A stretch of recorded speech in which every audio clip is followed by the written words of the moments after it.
All right, Jesse, we got a lot to talk about because first of all, I think no offense to the franchisors or the suppliers, talking to franchise owners excites me more than anything for various reasons, which we'll get into.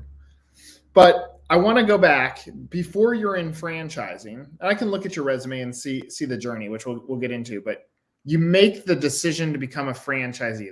That's it. You've made the commitment to sign. If we back up before then, what was going on? Like what is the moment that made you decide to become a franchise owner? Made a decision to become a franchise owner. That is the question. It's a big decision. So I was a school counselor. I was a guidance counselor, high school counselor, if you will, for a decade. And it was great helping the children. And I was a bit of a Peter Pan.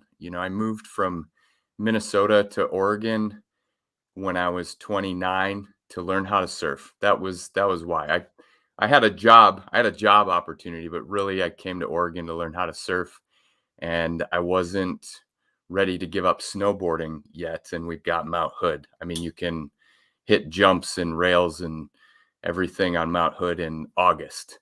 So it's great. So I was living that life, and I really felt like I needed to grow up. There's a time, and that time, if it doesn't hit you by your mid 30s, well, it should hit you by your mid 30s. So I was in a relationship, and we were talking about kids, and this excited me, and I'm like, I need to make more money, and I had always wanted to be a business owner. I'd started some businesses. I had a painting business when I was in my master's degree. I had mowed lawns as a kid. It was kind of always in my DNA a bit. I remember in middle school, I was hustling lawns to get that Valley Fair season pass. It's like the Disneyland of Savage, Minnesota. And I was like real motivated in that regard to own a business. And I knew that I needed something with kind of training wheels. Like doing a ground up business as a founder, that's a huge deal. And I just wasn't ready for that type of risk, but I wanted some creativity. And so I went shopping on Biz Buy Sell, and I'm like, okay, well, I could buy somebody's mom and pop. That's an option. It just seemed like too much, and I needed to go faster. And I hooked up with a FranNet representative and ended up shopping franchises. Now I see their signs everywhere. Shopped Gym Guys. I shopped College Hunks. I shopped there were a few others, but those are kind of the notables. And I ended up really falling in love with Fitness Machine Technicians because it had that balance of it's young. It's a young franchise. I went to Melbourne. I met the founder, and they're still bootstrapping. They've got a paper and basket process system, and I'm like, oh, I'm gonna pop this into virtual because that's my staff's gonna be virtual. So I got excited about, well, there's still some things that need to be built here that I can help with, and I want to help with that. And here we are 5 years later, and we made it through COVID. I love it. So a few things I want to break through on that. I love that you said Biz Buy Sell. And frankly, that aligns with a lot of the data that we've pulled from other franchise owners when we're talking about their journey. Many understand that franchising is a thing, but the perception is McDonald's or something quite large. And so the pathway ends up being what businesses are for sale first if you've decided that you don't want to create your own. Did you have a perception of what franchising was before you learned it that was different than what the reality was? I did have that McDonald's perception. I had that perception that what I'm going to buy is a business in a box, and I'm going to be an absentee owner and just roll in and be kind of separate from the business within a couple of years, and I came to find out that there's, a lot of times some building that needs to be done. Either you need time to build that business, or you need capital Right. in order to hire somebody to build that business for you. But I was in the market for a challenge and to build it myself. And I looked I mentioned the newness, the youngness, the um I guess the freshness of fitness machine technicians, and that actually appealed to me because some of the more mature franchises, they really are just here, plug the formula. So you can get the spectrum of, plug and play. Here's how you do it, or "Oh, we're still developing this. So it's just a matter of what you're looking for. So how do you get connected to a Franet franchise consultant? Google, Interesting. I So you think. go you go online, and at that point you've made a decision that you want someone to help you in the process Mhm. of selecting it versus you doing it on your own. Yes. When you go through that process, I mean, obviously you're in tune with the industry now. Did you understand how the reality of how a consultant broker coach works? Did you understand how they were going to get paid on the deal? Yes, I mean, I assumed it was a percentage of whatever it may be, the franchise fee probably, and it's like, well, it felt a bit like buying a home. You have a realtor gets paid when you buy, Right. and we're not pretending that they're doing it for free. And I assumed it was a that sort of system. Yeah, I mean, I like that answer. I mean, I've said many times, and Fran Edit, frankly, is one of the really above board franchise consultants. Mhm. Um, but I don't know that the general education of transparency and how it works is out there to the franchisee. I mean, like in super true transparency, and I'll say this statement, and I just want your opinion on it. If you understand it now, or you ended up understanding it as a part of the buying process, but all on the franchisor side, they want you. You were Mhm. qualified, ready to buy. Mhm. And so how do they get the franchise consultant to guide you towards their brand? Um, it is a percentage of the franchise fee, but there are brands that are like, we'll give you 100%. There's some that Mm. will give you 50%. There's some that will Mm. say, we'll not only give you 100%, we'll give you a percent on royalty for that first year, Sure. just so that you present my brand. I'm okay Mhm. with all that, as long as the coach, consultant, or broker in the process says, hey Jesse, just so you know, these are the brands that I'm going to present to you. Mhm. Here are the brands that I'm going to present to you based on your passion, and here are the brands that I'm going to present to you based on what they're paying, what they pay on commission. I think these are Sure. viable brands, so that it's not leading the witness. Do you feel Mm. like, as you went through that, or even today, that you have a grip on how that process worked? Probably not, but I think regardless, I made the right decision because I had 3, I talked to 3, and that's it. I could have talked to a dozen. I could have Yeah. kept going back, and ultimately, I ended up flying to Malvern, Pennsylvania, Right. at the flagship store and meeting the founder and experiencing that they want you. And now, so the founder is Don Powers, and he started the brand, and I talked with him a couple of weeks ago, and he said, I asked him, would you, do anything different, or, how's it going? Because since then, he's sold Mhm. the brand to Mainline Brands, which is under an umbrella of Susquehanna Capital, which Mainline Brands has Mosquito Authority, Pest Authority, and Fitness Machine Technicians. And there's some similarities there that I won't get into, but Don said if there was one thing I could do a little differently is I would be a little more selective about who I brought onto the boat in the beginning, which I thought was interesting because I did get that impression of like they're they're, they're looking for anybody. I was clearly interviewing them, which in an ideal world they So would select their franchisees also. It would be kind of a 50-50. You're interviewing each other. But I think they were just, pretty eager to get people on board initially. yeah, I mean, with your psychology background, I mean, this is going to be very easy for you to understand that ultimately the self pressures of a franchisor is if you're not growing, you're dying.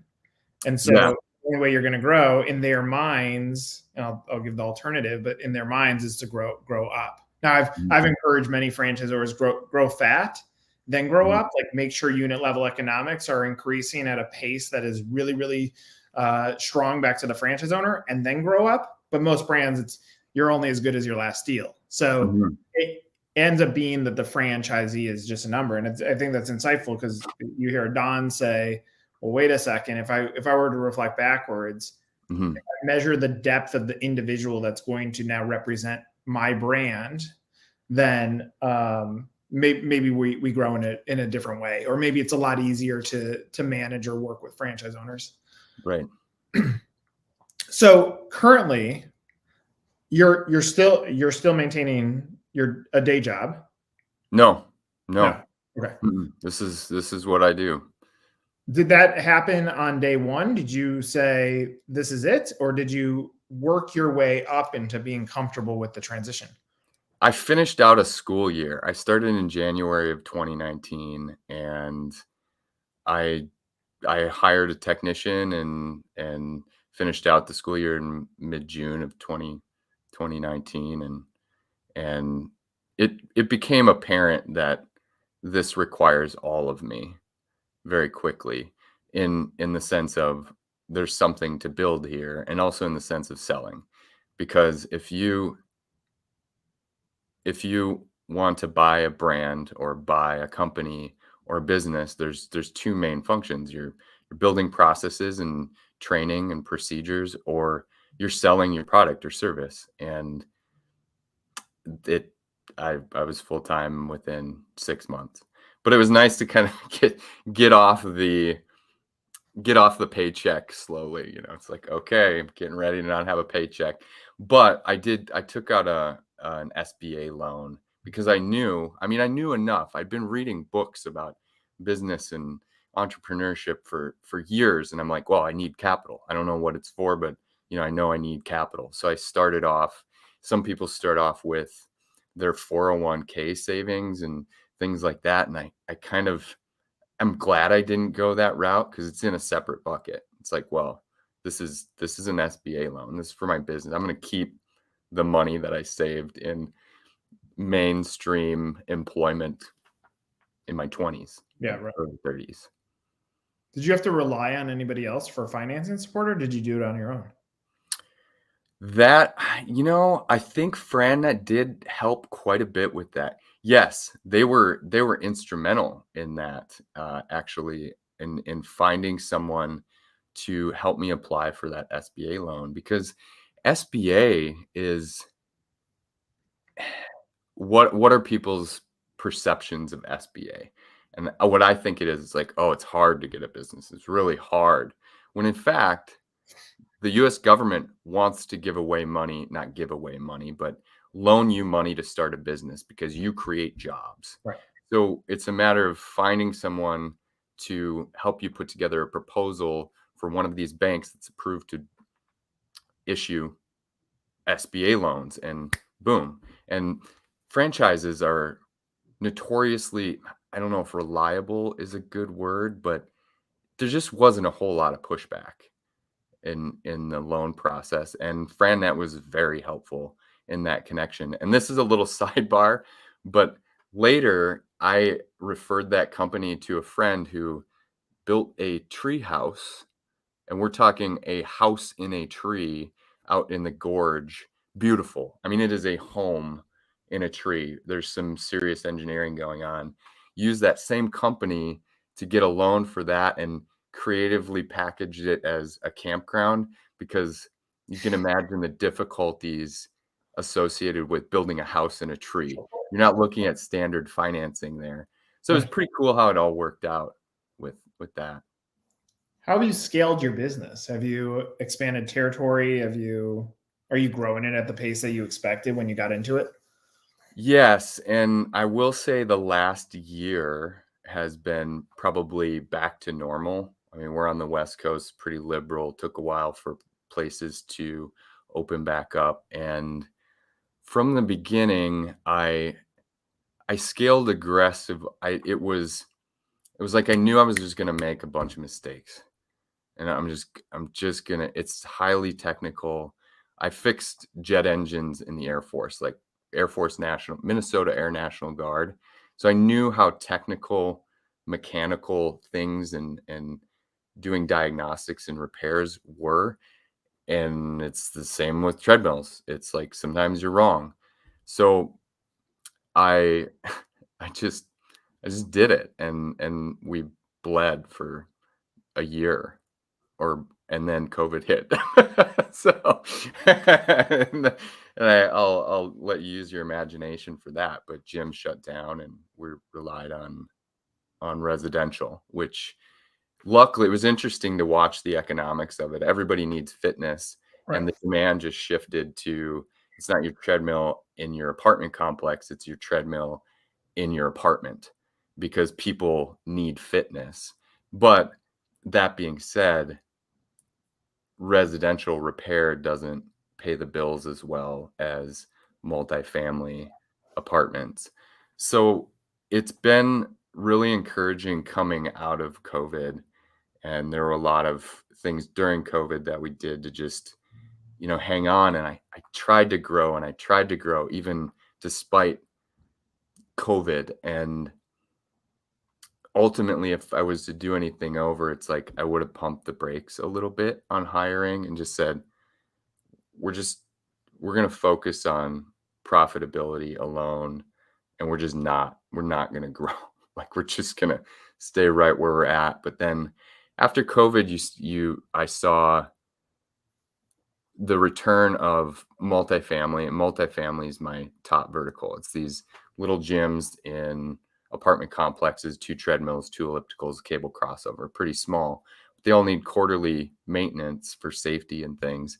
So we've seen that come back around slowly but surely. I mean, there was rent, a lot of laws protecting renters, so it hit the multifamily industry very hard. So there was like lag time for budgets to get approved again. But now you see the recurring revenue, and I actually do get to implement this sales process of I want to see, I want to know what's in every single gym in every single apartment in the Portland metro area. And that's my goal. Not necessarily that they'll have a contract with us, but we're going to know what's in their gym and we're Right. going to offer them a contract. So that's been the fun mission this last year of sales, like a sales strategy and seeing it work. Did you ever think about hanging it up during COVID? Were you like, I felt that beat up, or do you have enough crazy in you that was like, let's just keep going? That I think that was the SBA loan part. It was really helpful there. It was a burn the boats type mentality. Yeah. Like we're going to the island. You better win the war because we're burning the boats. Right. I'm I've got an SBA loan. I've spent a lot of it. This is my only option to succeed. And it hurt, but I don't think quit ever really crossed my mind. How did the franchisor do for supporting you during that storm? Good. There were breaks in royalties for quite some time, and they did a good job, and they did what they could. It's they've got bills to pay as well, so we appreciated that, and yeah. When you look around at other franchisees in the system, and even through your due diligence process, Do you see a lot of people like you? Do you see a lot of different people? Do you see people that you just want to shake and say, "Hey, if you follow the system, you're going to be good"? Like, what's your take when you look at other franchise owners within the system? So I'm thinking about kind of the diversity of our crew, if you will, and we've got all sorts of backgrounds: finance, sales, technical. Obviously, you could see the advantage of having some technical know-how when you're fixing fitness equipment. We've got background in tech, we've got background in, I mean, literally everything, marketing. And I think the thing that I want to,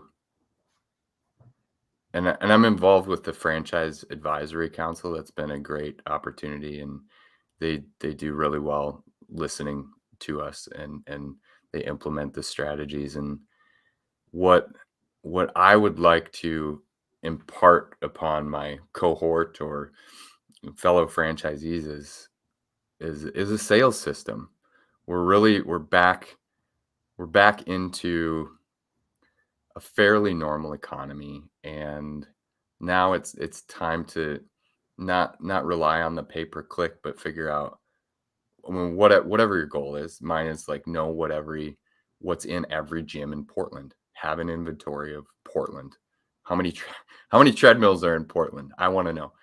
And what does that look like for their area, and not being reactive on sales, but how to run a sales team. And I think that's just reflective of probably what I'm interested in right now and what I'm finding success in. But other than that, it's like focus on the recurring revenue, recurring, like, those contracts don't go away.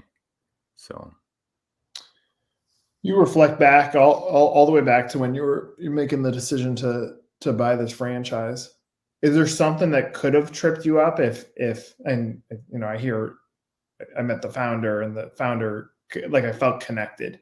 But is there anything that could have tripped you up to make you say, "No, I'm going to go with one of the other two options you were exploring"?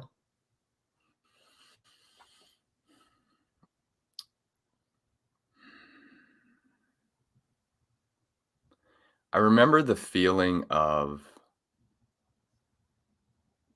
the fact that not everything is prescribed in this system. It's we're still building best practices, because it's an emerging market. I looked at this as an imperfect market. I have two, maybe three competitors. They're mom and pops, and they also sell equipment. We don't sell equipment.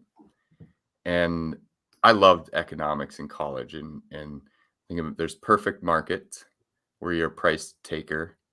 I would say moving companies. It's a perfect. There's tons of moving companies out there.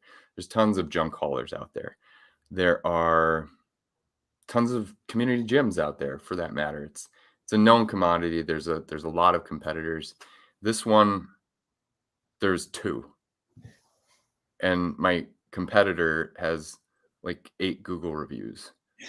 So I think it's not so much what the Fitness Machine Technicians franchise had or didn't have, but what they did have is an extremely original idea. And I think it would have been tough for me to enter a perfect price taker, established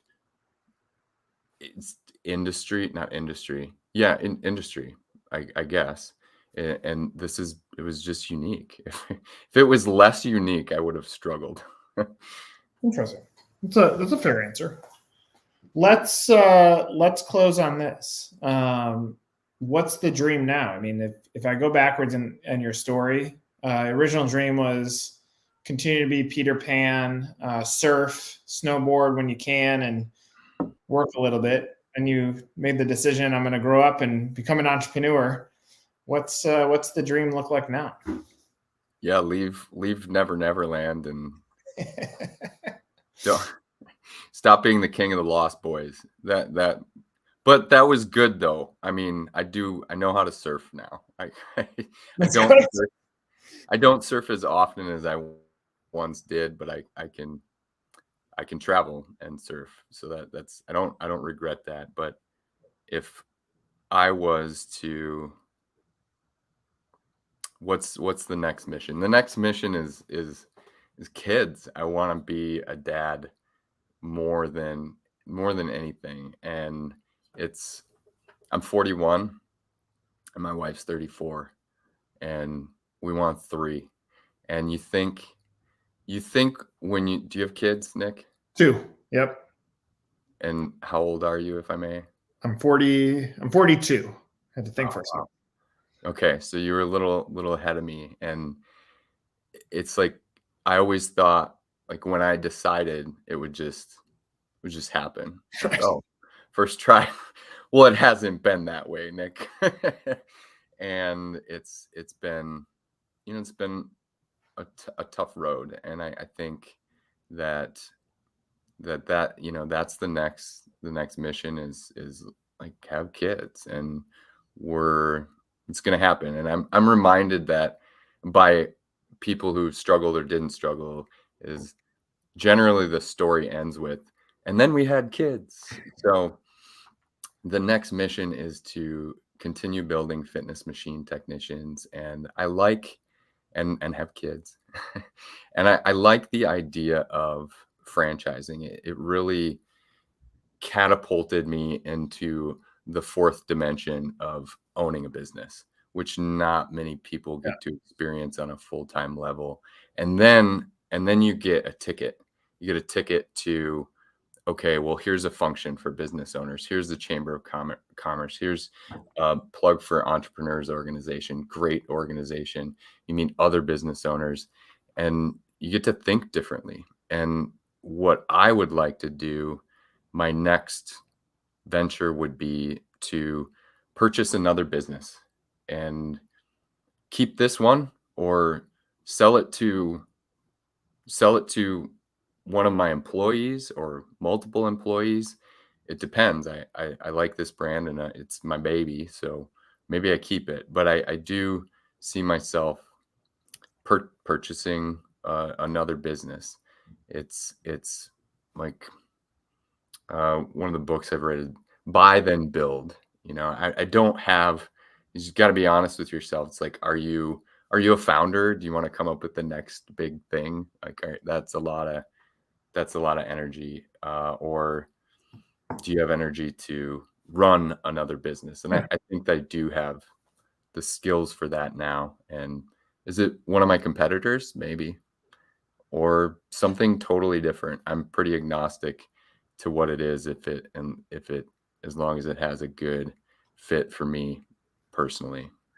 Well, look, I think one, what I love about your answers is they're still on par with every franchisee that we've ever talked with. So it's good. There's a lot of consistencies, and even the way that you're ending the conversation, every franchise owner that we've ever talked with says, when you say, why are you doing this? It ends up being family. And that's what you're building. And that's how, like, the intersection of business and family is going to happen. As far as what happens next, I mean, the reality is you have a very strong background in psychology and engineering and now business and surfing, that I have a feeling same with the process of building a family. It will come to you. And then for a franchisor that watches this, they're going to see this and they're like, how do we get Jesse into our system? And it opens up the door that, I think you're obviously taking the right approach to all of this, and appreciate you sharing your story. And I look forward to seeing where it goes. Yeah. Thanks for having me, Nick. And I really appreciate the conversation. Love it. Another episode of Meet the Z with Jesse. See ya. Take care.